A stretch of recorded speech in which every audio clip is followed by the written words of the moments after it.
તમને થશે ગાંઠિયાના શાકમાં શું નવીન હોય છે, પરંતુ આ તળેલા ગાંઠિયામાંથી બનાવેલું શાક નથી, આ વણેલા ગાંઠિયાનું શાક છે। તેની માટે આપણે અહીં તેલ લેવાનું છે અને તેની સાથે આપણે ડુંગળી સ્વાદ પ્રમાણે ઉમેરવાની છે।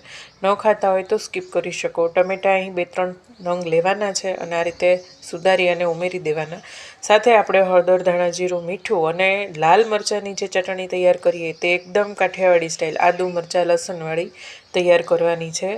તો આ રીતે ઉમેરી અને જરૂરિયાત પ્રમાણેનું પાણી ઉમેરી દેવાનું, જે રીતે નોર્મલ શાક બનાવતા હોય એ જ રીતે। પરંતુ ગાંઠિયાનો જે બનાવવાનો છે લોટ, એમાં આપણે હળદર, મીઠું અને તેલ ઉમેરવાનું। 2 ચમચી પાણી ઉમેરી આ રીતે લોટ બાંધી લેવાનો। ડિટેલ રેસીપી તમારે જોઈ હોય તો મારા ચેનલમાં વિડીયો હાલમાં જ મૂકેલો છે, ત્યાંથી તમે જોઈ શકો છો। આ રીતે ગાંઠિયાને હાથથી જ વણી અને ઉકળતા જે રસો આપણું શાકનો હોય એમાં ઉમેરી દેવાનું। તો આ રીતે એકદમ સોફ્ટ અને એકદમ ટેક્સચર આપણે જેવું જોઈએ એવું થઈ જાય એટલે ગાંઠિયાનું શાક રેડી।